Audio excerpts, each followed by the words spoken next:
Olá, bom dia a todos os alunos que estão vendo essa gravação, né, alunos do terceiro ano aí que estão fazendo esse material complementar do PET, do segundo PET que nós estamos tendo. Meu nome é Aline, para quem não me conhece, vocês já devem ter me visto lá no grupo, né, com certeza.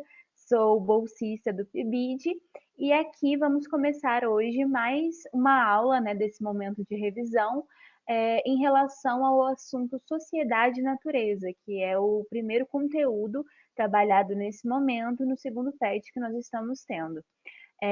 Então agora eu gostaria de pedir licença de vocês para começar a apresentar o nosso slide e vamos começar essa aula. Um momento.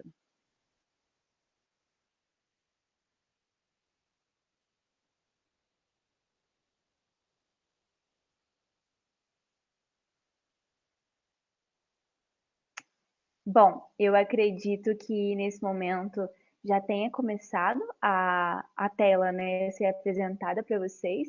E como eu disse, nesse momento de revisão, hoje nós vamos abordar o conteúdo sociedade e natureza. E bom, a primeira coisa que eu gostaria de colocar aqui para vocês nesse momento de revisão, de esclarecimento, é que essa relação entre sociedade e natureza, ela vai se refletir e ela vai produzir as transformações que vão ocorrer no espaço geográfico.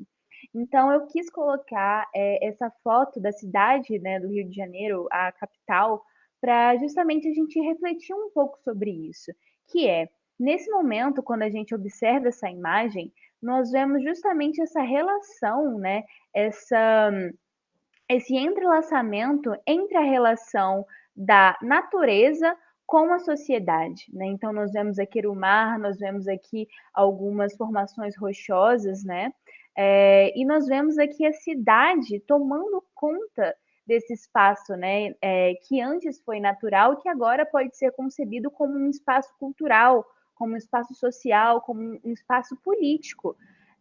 Então justamente quando nós analisamos, por exemplo, as transformações históricas que vão ocorrer na cidade do Rio de Janeiro, essa relação entre sociedade e natureza, que vai ser, na maioria das vezes, conflituosa e não harmoniosa, ela vai existir e ela vai transformar esse espaço ao longo do tempo. Justamente porque essa relação entre sociedade e natureza, ela sempre vai ser desigual, né? Ela sempre vai gerar mudanças. Então essa é a primeira coisa que eu gostaria de deixar claro aqui para vocês.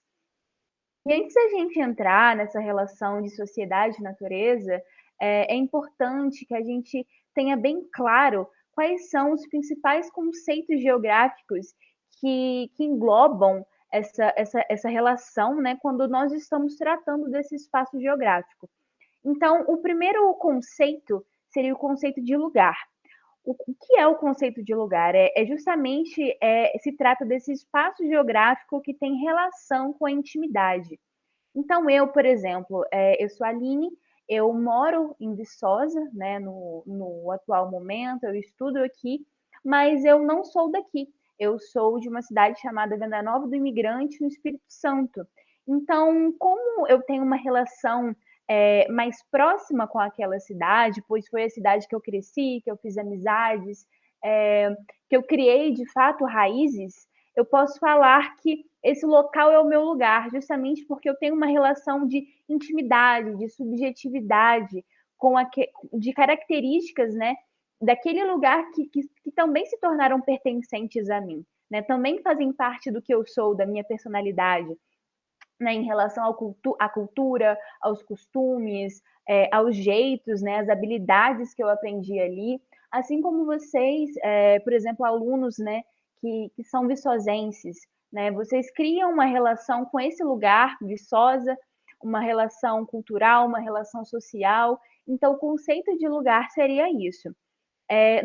Nós também temos o conceito de paisagem. A paisagem, ela nada mais é do que tudo que pode ser visto e observado de um determinado lugar. E essa paisagem, como eu disse, ela pode ser subdividida em natural e cultural. Então, eu quis voltar nessa imagem justamente para mostrar isso. Vamos supor, né, que essa cidade do Rio de Janeiro antes dela ser colonizada, antes dela ser habitada, há muitos anos, né, centenas de anos atrás, ela poderia ser concebida como um espaço natural, como uma paisagem natural, justamente porque ali não teria essa interferência humana. Agora, a partir do momento em que existe a construção, né, de uma cidade e que existe uma população que transforma aquele local, ou seja, em que existe essa relação de sociedade e natureza, aí eu posso falar que agora essa paisagem não é mais natural, é uma paisagem cultural. E nós vamos ter também esse conceito de território. O território ele vai ter relação com a manifestação de um poder, né? E esse território ele pode ser tanto político, né? Como eu quis colocar aqui essa imagem, né, do país em que nós habitamos, o Brasil. Então, ou seja, ele é um território político. Nós que nascemos aqui somos considerados, né, brasileiros, né? E ele pode ser tanto cultural como em locais, em regiões, em países em que já existe uma demanda, por exemplo, pela criação, né, de um país político. Mas ainda que esse país ele não seja político, ele é cultural, porque existe uma habitação ali de uma população que se denomina pertencente, né, àquele território. Então, este conceito seria isso. E o conceito de região, esse conceito ele vai carregar justamente semelhanças entre si. E essas semelhanças podem ser políticas, podem ser culturais ou podem ser econômicas. Como aqui no Brasil, eu quis colocar essa imagem, em que existe 5 regiões, né, ao todo, em que são divididas. Existe a região norte, existe a região nordeste, centro-oeste e sudeste, né, a qual nós nos localizamos, né, pertencentes aqui, e existe a região sul. Essa divisão, ela é política. Porém, contudo, quando a gente analisa, né, cada região, nós vemos semelhanças, né, como, por exemplo, a região norte, né, que carrega aí semelhanças climáticas, semelhanças, né, naturais, semelhanças físico-naturais. Porém, né, nós sabemos que isso é uma divisão política, né? Então, o conceito de região seria justamente isso. Agora, quando a gente analisa, né, e vai mais a fundo nessa relação de sociedade e natureza, né, e começa a justamente analisar essa relação de natureza e de suas territorialidades, nós podemos nos fazer alguns questionamentos, que é o que de fato seria o espaço geográfico, qual seria a relação, né, de fato, entre a sociedade e a natureza, e o que é natureza? A gente fala muito, né, na palavra natureza, se relacionando ao meio ambiente, mas o que de fato seria isso? Quando o Enem ele fala de natureza e fala dessa relação entre sociedade e natureza, o que a gente precisa saber? O que a gente precisa buscar nessas questões? Então, vamos conversar sobre justamente essa ideia de natureza. Quando a gente analisa, né, a natureza, esse conceito que foi inventado pelo homem, nós estamos justamente falando dessa separação entre homem e natureza, né? Então, a gente vê que no meio cultural, a natureza está muito associada a esses aspectos físicos naturais, ou seja, a fauna e a flora. E muitas vezes, quando nós falamos de sociedade e natureza, existe uma distinção. Nós, seres humanos, nós não vemos como parte da natureza. Sempre que alguém fala, né, que o ser humano é um animal, nós falamos, não, o ser humano é um animal, mas ele é um animal racional. Então, existe essa separação do homem e da natureza que advém principalmente a partir das considerações e das ideias religiosas. E quando nós analisamos isso, nós vemos, por exemplo, a religião judaico-cristã, né, em que existe essa primeira separação entre sociedade e natureza, entre o homem e a natureza. Então, eu coloquei esse versículo, né, bíblico que fala em Gênesis, né, no livro de Gênesis: cubra-se a terra de vegetação, plantas que deem sementes e árvores cujos frutos produzam sementes de acordo com as suas espécies. E assim foi. A terra fez brotar a vegetação, plantas que dão sementes de acordo com as suas espécies, e árvores cujos frutos produzem sementes de acordo com as suas espécies. E Deus viu que ficou bom. Então, existe essa colocação, né, justamente como Deus, o criador da natureza, e a natureza que é feita para o homem, ou seja, para o homem conseguir aproveitar, né, para o homem conseguir se sustentar a partir da natureza. E existe a visão grega também, então, que é a mitologia grega, né, ela atribui justamente a origem do homem aos feitos, né, dos titãs, que são Epimeteu, desculpa, e Prometeu. Então, Epitemeu ele teria feito os homens, né, sem vida a partir do barro, e por compaixão, seu irmão, que é Prometeu, ele rouba o fogo, né, de um deus chamado Vulcano para dar vida à raça humana. Então, nós vemos aí justamente essa separação primária entre o homem e a natureza. Então, quando existe essa separação, e não só separação, como hierarquia, ou seja, como o homem acima da natureza, sendo o homem um sujeito em que pode dominar a natureza, existe justamente essa ideia da natureza como mercadoria. E essa ideia da natureza, ela se coloca como paraíso terrestre, que é vinculada à ideia de perfeição, ou seja, de fartura, de abundância, e que num contexto capitalista, ou seja, o contexto que nós vivemos hoje, é a ideia de fonte de riqueza de matéria-prima, ou seja, de um recurso natural que nós vamos usar para produzir as nossas mercadorias, né, para ter o nosso sustento, e ela vai principalmente estar vinculada à ideia de lucro, ou seja, eu pegar um produto natural, um recurso natural, transformar ele em uma matéria-prima, eu vou conseguir agregar valor a essa matéria-prima e essa matéria-prima vai me gerar um produto, né? Então, essa ideia de natureza como mercadoria, ela surge em um contexto de expansão marítima comercial europeia, ou seja, vai coexistir essas ideias de natureza como paraíso terrestre, né? Essa ideia de abundância, de perfeição, de equilíbrio, justamente vinculada à fonte de lucro. Então, com o nascimento da ciência moderna a partir do século XIX, vai se aprofundar ainda mais esses conhecimentos sobre o mundo natural e com isso, né, essa distinção, essa separação entre o homem e a natureza, ela vai se tornar ainda mais profunda. As sociedades industriais, elas vão passar a utilizar esses conhecimentos, né, esse conhecimento natural de natureza como nunca se viu antes. Então, como eu falei, essa natureza ela se torna um recurso para o homem, né? Ou seja, ele vai conseguir produzir o que ele necessita ou a imaginação do que eu posso criar a partir desse recurso natural. Então, essa ideia de natureza, que é justamente separada do homem, ela vai ter, né, muitas críticas, né? Então, por exemplo, nós temos aí o exemplo de um grande teórico, né, que foi Karl Marx, no século XIX, e ele vai considerar a ideia de natureza em dois momentos. Essa primeira ideia ela vai ser compreendida como aquela anterior à história humana, ou seja, a natureza antes, né, das habitações, das colonizações, das sociedades humanas, na qual as transformações elas estão inseridas em uma escala geológica, ou seja, o tempo natural que é diferente do tempo do homem.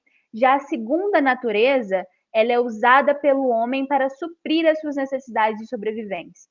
Então, eu posso falar que essa primeira ideia de natureza é a ideia de uma natureza que ainda não foi transformada, que ainda se encontra em um tempo natural, em um tempo onde as transformações que vão ocorrer na natureza, elas somente se encontram em um tempo geológico, ou seja, em eras geológicas que duram aí milhares de anos. Já a ideia da segunda natureza, ela se coloca a partir das transformações humanas. Então, elas estão sujeitas a um tempo que é muito mais rápido, a um tempo que é muito mais acelerado, a um tempo onde as transformações elas, elas não se harmonizam com as transformações naturais, mas justamente com as transformações humanas.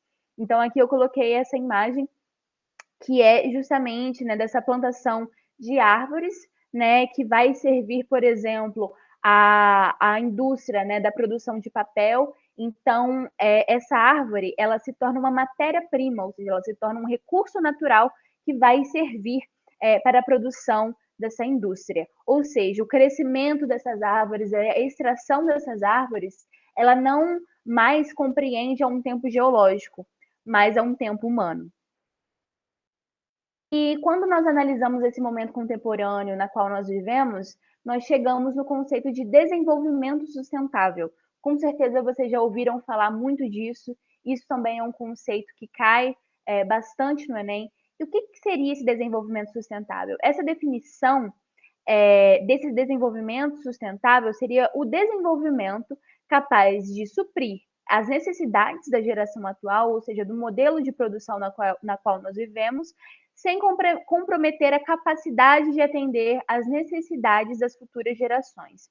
Ou seja, é um desenvolvimento que não vai esgotar esses recursos naturais para o futuro. É um desenvolvimento no qual nós vamos poder aproveitar na geração em que nós vivemos agora e que a geração futura também vai conseguir aproveitar sem comprometer, sem esgotar, sem findar esses recursos. Então, essa definição ela surge na Comissão Mundial sobre o Meio Ambiente e Desenvolvimento, que vai ser criada pela ONU, ou seja, a Organização das Nações Unidas, para discutir e propor esses meios de harmonizar dois objetivos, o desenvolvimento econômico e a conservação ambiental. Então, nada mais é, justamente quando eu falei da ideia de primeira e de segunda natureza, seria uma tentativa, o desenvolvimento sustentável, de harmonizar essas duas escalas de tempo, ou seja, de eu conseguir harmonizar esse tempo geológico, ou seja, esse tempo natural, né, que é um tempo mais longo, que é mais lento, e juntar ele, vincular ele ao desenvolvimento econômico, ou seja, ao tempo humano, fazer com que esses dois tempos se conversem e não sejam divergentes, né? Então, essa seria a ideia de desenvolvimento sustentável. E agora nós partimos para outro ponto, que seria justamente a ciência moderna e esse controle da natureza. Eu quis colocar esse exemplo aqui, essa escala de tempo geológico, justamente para vocês conseguirem visualizar quando eu falo dessa escala de tempo geológica, essa escala de tempo natural, né? Então, a ciência moderna, ela parte do princípio de que o homem, ele tem na razão e no conhecimento a capacidade de controlar, ou seja, de dominar a natureza. E um dos principais colaboradores que organizou, que foi responsável pela construção desses conhecimentos geológicos, foi Charles Lyell. E nesse contexto da Revolução Industrial Inglesa, esse teórico e outros, juntamente com outros cientistas, eles desenvolveram teorias, modelos, sistematizações para explicar como funcionaria de fato esse controle da natureza. E essa sistematização que foi criada por Lyell, ela permite o estudo das transformações das estruturas geológicas que são ocorridas nas diversas eras, nos diversos períodos geológicos, né? Então aqui nós vemos que essa escala de tempo geológico, né, nesse período, por exemplo, aqui mesozoico, que vamos ser o Cretáceo, o Jurássico, o Triássico, toda essa escala de tempo aqui, ela ocorre por meio de milhares de anos, né? E tanto que hoje, por exemplo, quando nós vamos falar em mudanças climáticas, existe uma discussão muito grande do que de fato seriam as mudanças climáticas e do que de fato, até que ponto o ser humano ele seria capaz de proporcionar, né, de acelerar, de ter uma participação nas mudanças climáticas, né? Então, existe uma discussão muito grande se nas mudanças climáticas e esse aquecimento do planeta Terra seria fruto de somente nós estarmos entrando em uma outra era geológica, né, como eu coloquei aqui nessa escala, em que a temperatura do planeta estaria subindo, né? Nós podemos ver em gráficos em que isso acontece ao longo de milhares de anos, ou seja, a temperatura do planeta subindo, depois descendo e depois subindo novamente, né? Ou se o ser humano ele seria capaz de acelerar essas mudanças climáticas, ou seja, ele ser um agente catalisador dessas mudanças, né? Mas de qualquer forma, né, o ser humano, sendo ou não responsável pelo aquecimento do planeta Terra, nós vemos que por mais que talvez ele esteja causando mudanças, ele está causando alterações ambientais, ele está causando alterações climáticas ainda que em escalas menores, ainda que em escalas pequenas, em escalas locais. Então, o termo correto hoje não seria mais talvez mudanças climáticas, mas talvez alterações climáticas, porque de qualquer forma o ser humano ele está sendo responsável por isso, né? Então, nós justamente conseguimos enxergar essa contraposição, né? Essa ideia não harmoniosa entre o tempo da escala geológica, como eu acabei de falar, e o tempo da escala humana, né? Visto que essas transformações elas podem ocorrer em um tempo muito mais curto, em um tempo muito mais acelerado, em um tempo muito mais conflituoso. Então seria isso. E para fechar né, essa ideia, essa reflexão que nós estamos fazendo hoje, de como que isso é cobrado no Enem, nós colocamos aqui essa ideia de natureza, de ciência, de técnica e de território, e como isso, como todas essas ideias, elas se conversam. Então, a ciência e as empresas capitalistas, elas criam e desenvolvem meios técnicos como forma de se sobrepor ao tempo e a natureza, ou o tempo da natureza. E com isso extrair o maior lucro possível, criando outro ritmo, um ritmo mais acelerado, que seria justamente a reprodução do capital, ou seja, é um lucro que se faz e se refaz. E cada vez que ele se refaz, o objetivo é que ele se torne ainda mais rápido, né? E que o lucro seja ainda maior. Né? Então é um processo intensivo e é um processo extensivo de justamente consumo do planeta Terra, de consumo do meio ambiente. E esse cultivo de plantas transgênicas, né, a criação de animais em sistemas de confinamento, o incremento de ração para os animais com anabolizantes. Então, ou seja, nós vemos, por exemplo, que antigamente, quando nós nos tratávamos dessa agricultura né, que servia ao sustento humano, o ser humano ele era muito dependente do clima. Ele era muito dependente do tempo, né, do próprio tempo, quando ia chover, quando ia dar sol, né, ele corria o risco de perder a sua plantação. E nós vemos que hoje existe essa ideia de que é o ser humano que controla o tempo, de que ele pode criar as suas próprias condições climáticas, as suas próprias condições ambientais, para que ele não perca lucro, para que ele não perca dinheiro na produção desse alimento. Então, para Milton Santos, né, no capitalismo, essa organização do espaço, ela se dá de maneira, né, como se aparelha o território para impor o tempo do lucro, ou seja, da reprodução do capital sobre o ritmo da natureza. Ou seja, o ritmo da natureza, o tempo da natureza, ele não serve mais ao homem. É um tempo muito longo, é um tempo muito demorado, é um tempo em que, se o ser humano dependesse desse tempo, o seu lucro, a reprodução desse capital, ela seria prejudicada. Então, o ser humano, ele, por meio da ciência, por meio da técnica, ou do que Milton Santos fala, né, dessa revolução técnica, científica e informacional, ele faz com que o tempo humano se sobreponha ao tempo da natureza. Então, o ser humano agora ele consegue controlar, né, o meio natural. E para fechar essa reflexão, eu queria justamente voltar a essa ideia de desenvolvimento sustentável, né? Em que esse desenvolvimento sustentável é de fato para sustentar o quê? Né? É para sustentar quem? É para sustentar quais meios de desenvolvimento?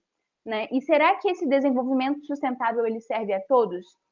Será que todas as populações elas são tão intensivas nos seus modos de produção? Será que todos os modos de produção e de vivência eles são iguais no mundo? Será que não existem populações que veem a natureza de forma diferente? Então, nós vemos o quanto que essa ideia de globalização, assim como por isso que eu quis colocar essa imagem, né, em que nós temos aí indústrias né, multinacionais que controlam essa reprodução de capital, então o quanto essa ideia de globalização é problemática, porque ela busca homogeneizar a sociedade e restringir os modos de vida locais, os modos de vida de populações tradicionais, de populações que não conversam né, com esse meio com esse meio de reprodução do capital, né? E justamente nós vemos que essa separação entre sociedade e natureza, ela é muito problemática, porque quando esse tempo humano se sobrepõe ao tempo, ao tempo da natureza, né, nós vemos que ainda assim, né, nós somos muito dependentes da natureza, e não só somos dependentes da natureza, como fazemos parte da natureza. Esse conceito de natureza, ele é universal. Nós não estamos separados do mundo em que vivemos. E se formos, né, separados, os problemas eles surgem, como já estão surgindo, né, as crises climáticas, as crises ambientais atuais. Então, seria justamente isso, a ideia, né, que eu queria fechar aqui na aula de hoje. Espero que vocês tenham gostado. Caso haja alguma dúvida, o meu WhatsApp, o meu e-mail, o grupo, né, o próprio grupo do terceiro ano está disponível para vocês tirarem suas dúvidas. E desde já agradeço, muito obrigada pela atenção. Espero que vocês tenham entendido, espero que tenha ficado mais claro. E é isso, até a próxima aula, e aqui eu findo essa apresentação. Muito obrigada.